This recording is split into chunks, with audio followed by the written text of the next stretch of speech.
नमस्कार दोस्तों, एक बार फिर से स्वागत है हमारे ऑनलाइन यूट्यूब चैनल पर। दोस्तों, हमारा मारवाड़ का इतिहास चल रहा था। इसी क्रम में अपन आगे बढ़ते हैं। पिछले इतिहास में अपन ने मारवाड़ के शासकों की उत्पत्ति की बात कर ली थी कि राव सिंहा, ठीक है, राठौड़ वंश के क्या थे, संस्थापक थे। ठीक है, इसके बाद अपन ने राव आस्थान, राव दुहड़, राव मल्लीनाथ और मंडोर को राजधानी बनाया किसने, राव चूड़ा ने। ठीक है, सामंती प्रथा का प्रारंभ किसके समय हुआ था, राव चूड़ा के समय। अपनी पुत्री हंसाबाई का विवाह किसके साथ, लाखा के साथ 62 वर्ष की आयु में किसके द्वारा करवाया गया था, राव चूड़ा के द्वारा। ठीक है, फिर इसके बाद कान्हा, रणमल राठौड़, ठीक है, राव जोधा, सुजा, सातल और राव गंगा तक अपनी क्या हो गई थी, बात हो गई थी। ठीक है दोस्तों, एक क्वेश्चन का यहाँ पर ध्यान रखना कि राव जोधा, इनके समय सामंती प्रथा बिल्कुल चरम पर थी। ठीक है, इन्होंने अपने साम्राज्य का विस्तार किया और सामंती प्रथा को बहुत अधिक क्या दिया, महत्व दिया। एक चीज ध्यान रखना, जो 1453 को आवन बावल की संधि हुई थी, इस संधि के तहत क्या हुआ, एक तो मेवाड़ और मारवाड़ की सीमाओं का निर्धारण हुआ। दूसरा क्या हुआ कि राव जोधा ने अपनी पुत्री कुंभा के बेटे रायमल के साथ क्या किया, विवाह किया। और राव जोधा की पुत्री का भी नाम ध्यान रखना, श्रृंगार देवी का क्या किया था, विवाह किया था। ठीक है, तो अब अपन आगे बढ़ते हैं। अपन ने राव गंगा तक बात कर ली थी। ठीक है, 1515 से 1531 तक कार्यकाल था। राव गंगा की हत्या उनके पुत्र किसके द्वारा कर दी गई थी, मालदेव के द्वारा कर दी गई थी। तो दोस्तों, अपन अब आगे बढ़ते हैं। मालदेव जो जिसने अपने पिता की हत्या कर दी थी, तो मारवाड़ का क्या कहलाया, पितृहंता कहलाया। ठीक है, तो आइए शुरुआत करते हैं अपन आज मालदेव के साथ। तो मारवाड़ का नेक्स्ट शासक मालदेव, राव मालदेव कह दो या मालदेव क्या कह दो, राठौड़ कह दो। ठीक है, शासक कब से कब तक बना है, 1531 से लेकर 62 ईस्वी तक। अब देखो दोस्तों, यहाँ पर क्या ध्यान रखना है कि कुछ इतिहासकार तो कहते हैं कि मालदेव स्वयं अफीम के नशे में क्या हो गया था, महल की खिड़की से गिर गए थे। ठीक है, और कुछ इतिहासकार क्या कहते हैं कि राव मालदेव ने उनकी क्या कर दी थी, हत्या कर दी थी। तो इस समय मारवाड़ में क्या चल रहा था, राजनीतिक षड्यंत्रों का दौर चल रहा था। तो देखिए, ऐसी स्थिति में जो जोधपुर जो किला था, ठीक है, मेहरानगढ़ जो दुर्ग था, इसमें राव मालदेव का राज्याभिषेक होना क्या था, मुश्किल था, राजनीतिक षड्यंत्रों की वजह से। या फिर यूँ कह दो कि मालदेव ने अपने पिता की क्या कर दी, हत्या कर दी। अब पिता की हत्या कर दी तो वहां पर इनका राज्याभिषेक कैसे हो सकता है। ठीक है, सीधी सी बात है, शोक पर्व के रूप में शोक मनाया जा रहा था वहां पर। ठीक है, तो यहाँ पर ध्यान रखना, सबसे महत्वपूर्ण बात क्या है कि राव मालदेव का राज्याभिषेक, ध्यान रखना, राव मालदेव का राज्याभिषेक कहां पर हुआ है। ठीक है, तो ये कहां पर हुआ है, सोजत। ठीक है, और सोजत कहां पर पड़ता है, राजस्थान का जिला कौन सा, पाली जिला। ठीक है, सोजत की क्या प्रसिद्ध है, मेहंदी प्रसिद्ध है। ठीक है, अब इसने अपने पिता की हत्या कर दी तो क्या कहलाया, मारवाड़ का पितृहंता। ठीक है, आगे अपन इनकी बात करेंगे। तो इतिहास में अपन बात करते हैं कि इनकी फारसी इतिहास का, फारसी इतिहासकारों ने इन्हें क्या कहा है, ये भी मोस्ट इंपोर्टेंट, बहुत बार पूछा गया क्वेश्चन है। कौन सा शासक कहा है, हशमत वाला शासक। समझना कि फारसी इतिहासकारों ने इन्हें क्या कहा है, हशमत वाला शासक। हशमत का अर्थ होता है शक्तिशाली। कौन सा शासक कहा है, शक्तिशाली शासक। बहुत बार पूछा गया क्वेश्चन है कि हशमत वाला शासक के नाम से इतिहास में किसे जाना जाता है। ठीक है, आरपीएससी का तो बहुत फेवरेट क्वेश्चन है कि हशमत वाला शासक के नाम से इतिहास में किसे जाना जाता है। तो दोस्तों, किसे जाना जाता है, राव मालदेव को जाना जाता है। ठीक है, किसने दी है ये उपाधि, फारसी इतिहासकारों ने, शक्तिशाली शासक। बात करेंगे कि क्यों दी है।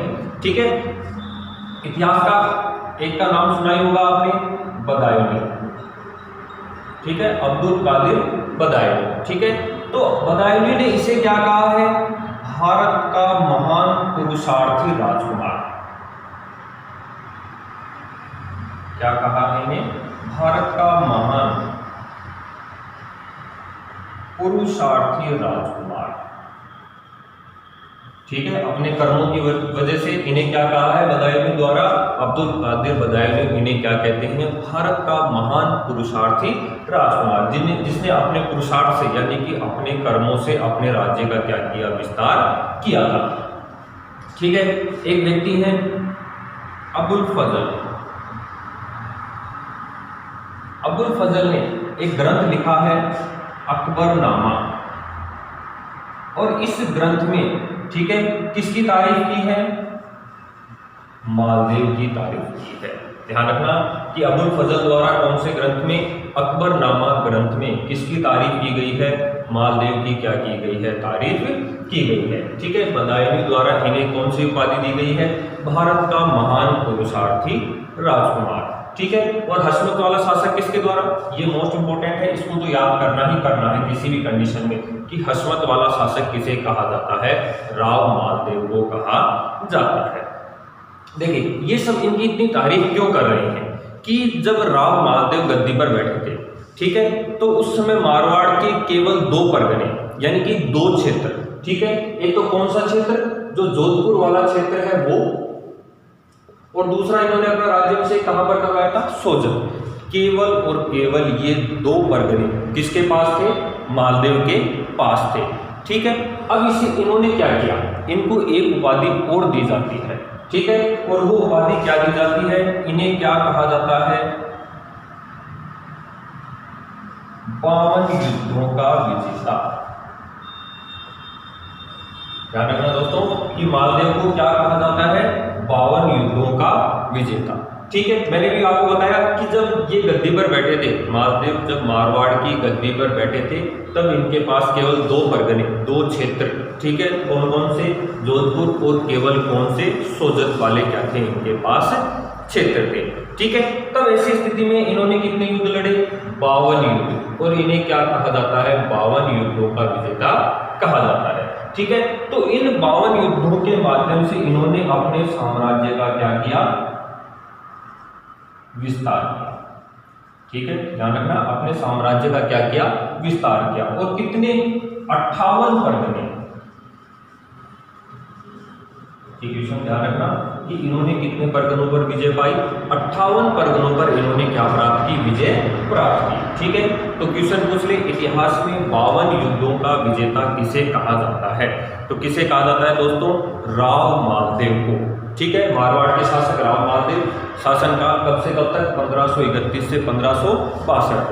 ठीक है, राज्याभिषेक कहां पर हुआ, सोजत पाली में, क्योंकि अपने पिता की हत्या कर दी थी, तो ये क्या कहलाए, पितृहंता।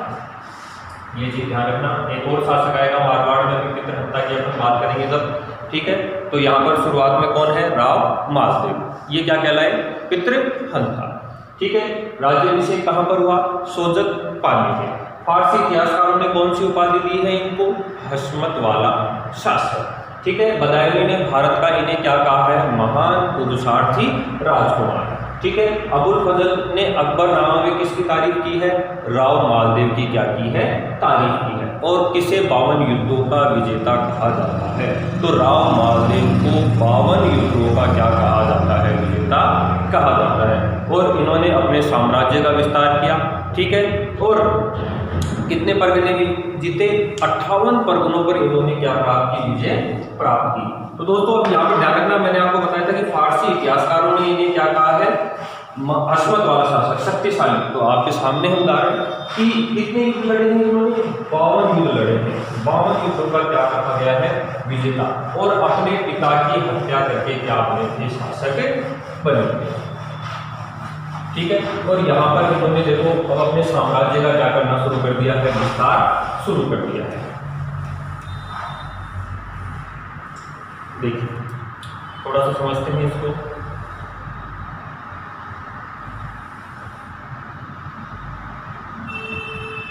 राजस्थान की बात करें, ठीक है, तो देखो यहाँ पर अपनी कौन सी रियासत पड़ती है,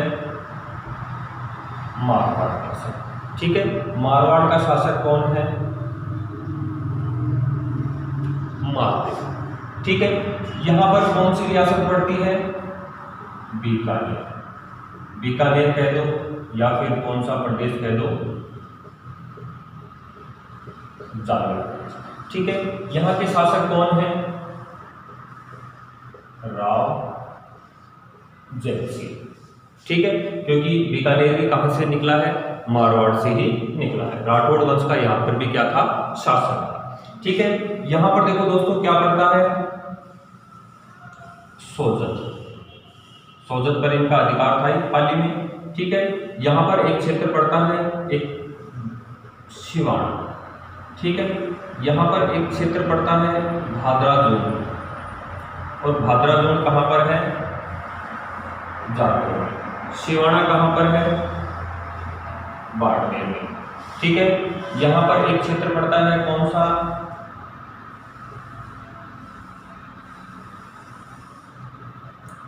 अजमेर, और यहां पर क्या पड़ता है? नागौर, ठीक है। तो देखो मैंने अभी आपको बताया कि इन्होंने कितने युद्ध लड़े? 52 युद्ध लड़े, और उनमें क्या प्राप्त की? विजय प्राप्त की, और अपने साम्राज्य का इन्होंने क्या किया? विस्तार किया।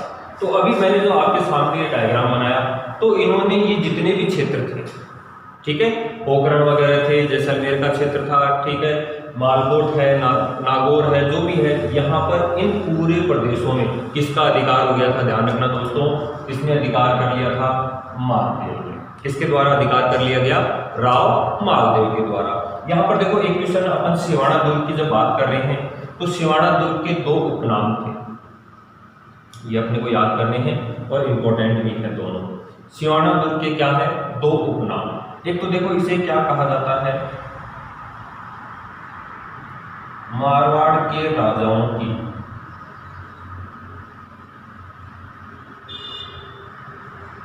शरण स्थली। ध्यान रखना दोस्तों, एक तो इन्हें क्या कहा जाता है? मारवाड़ के राजाओं की शरण स्थली। दूसरा इसे क्या कहा जाता है? जालोर दुर्ग की कुंजी। दोनों नाम अपने को याद रखने हैं कि मारवाड़ के राजाओं पर जब भी कोई संकट आता था, ठीक है, तो मारवाड़ के शासक कहां पर शरण लेते थे? सिवाना दुर्ग, और सिवाना दुर्ग कहां पर है? बाड़मेर में है। दूसरा, इसे कौन से दुर्ग की कुंजी? कुंजी यानी कि चाबी, यानी कि अगर आपको जालोर दुर्ग जीतना है तो आपको पहले कौन सा दुर्ग जीतना पड़ेगा? सिवाना दुर्ग को क्या करना पड़ेगा? जीतना पड़ेगा। तो इस प्रकार यहाँ पर ये 2 उपनाम आपको क्या करने हैं? याद करने हैं, ठीक है। तो यहाँ पर इस धीरे धीरे मालदेव ने यहाँ पर देखो क्या कर लिया? अधिकार कर लिया। तो अभी अपन आगे बात करेंगे कि किस प्रकार मालदेव ने यहाँ पर क्या कर लिए? अपने अधिकार कर लिए, ठीक है, और कौन कौन यहाँ के शासक थे, और किस किस प्रकार इसने युद्धों के माध्यम से यहाँ पर क्या की? विजय प्राप्त की।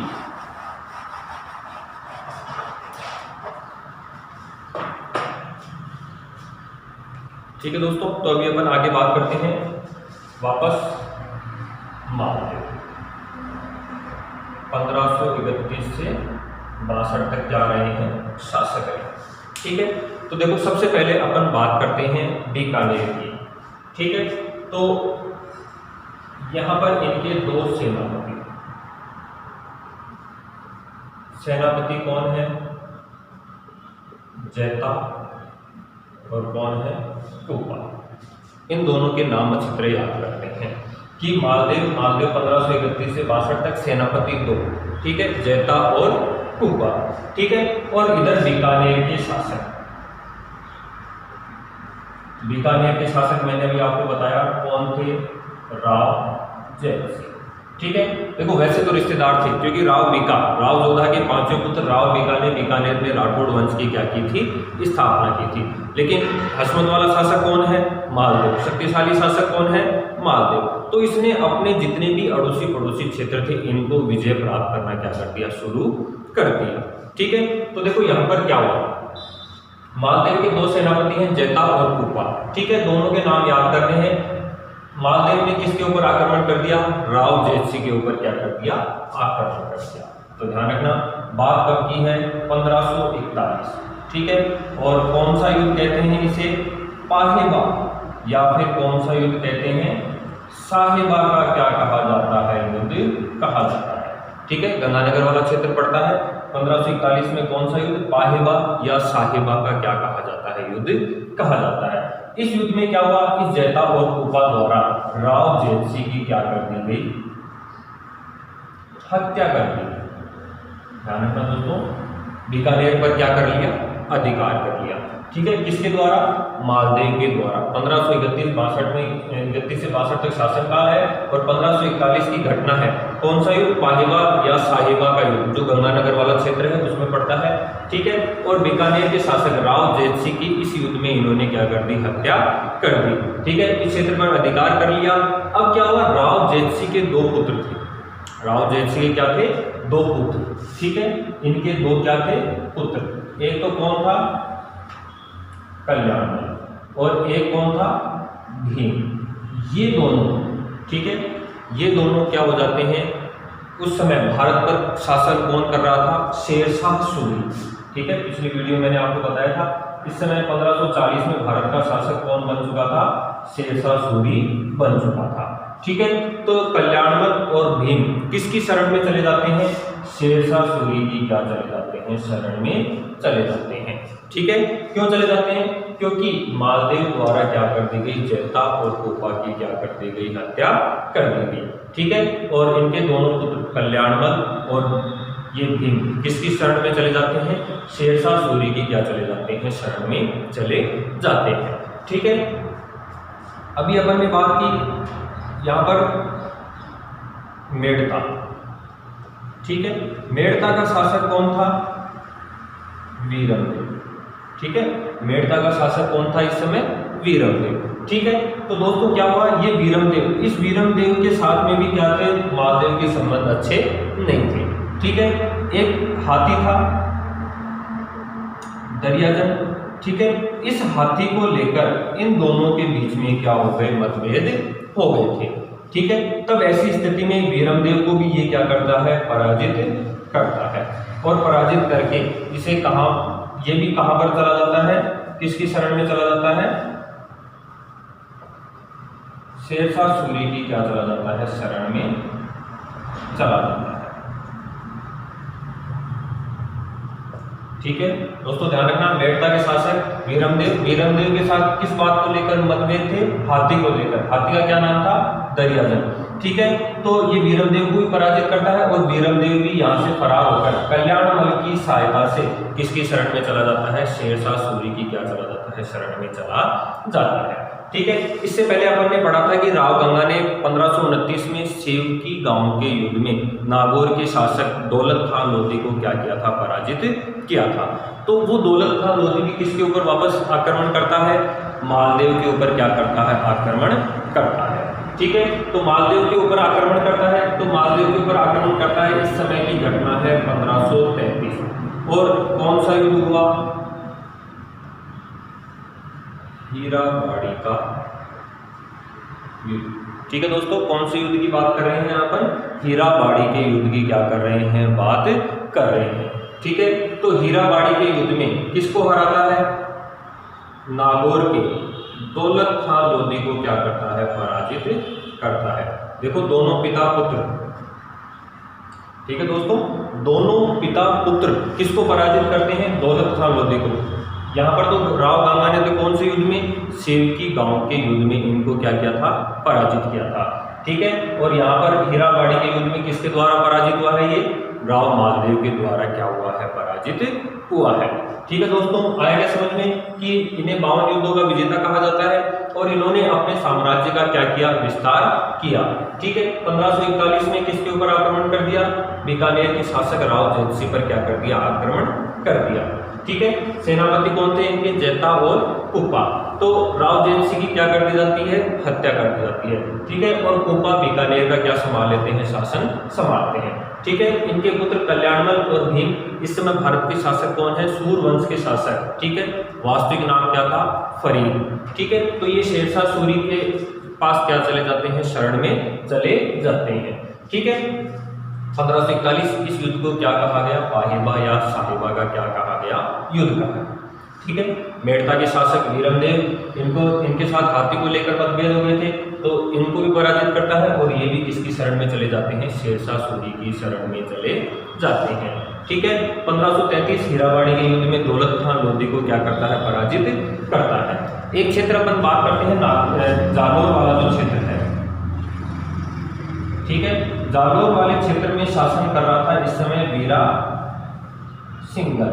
तो इस वीरा सिंघल को भी ये क्या कर देता है, पराजित कर देता है। राव मालदेव क्या करता है, पराजित करता है। तो इस प्रकार ये चारों तरफ अपने साम्राज्य का तो विस्तार कर लेता है, लेकिन अपने दुश्मनों को भी क्या कर देता है, तैयार कर देता है। देखो जो इनके रिश्तेदार थे वो भी इनके दुश्मन हो गए, और जितने भी अड़ोसी पड़ोसी राज्य थे इन पर भी इन्होंने क्या कर लिया, अधिकार कर लिया। ठीक है, यहाँ ध्यान रखना दोस्तों एक बात की, वीरमदेव का देखो मेड़ता नागौर पर तो अधिकार था ही, ठीक है, साथ के साथ इनका अधिकार अजमेर वाले किले पर भी था। तो सीधी सी बात है, वीरमदेव को पराजित कर दिया तो इन्होंने कौन से किले पर क्या कर लिया, अजमेर के किले या तारागढ़ पर भी क्या कर लिया, अधिकार कर लिया। ठीक है दोस्तों, उम्मीद करता हूँ आपको अभी तक का जो डायग्राम है ये समझ में आया होगा। ठीक है, इससे आगे की कहानी अपन नेक्स्ट वीडियो में पढ़ेंगे। इस वीडियो को दोस्तों अधिक से अधिक लाइक करें, शेयर करें और हमारे चैनल को सब्सक्राइब करें। धन्यवाद।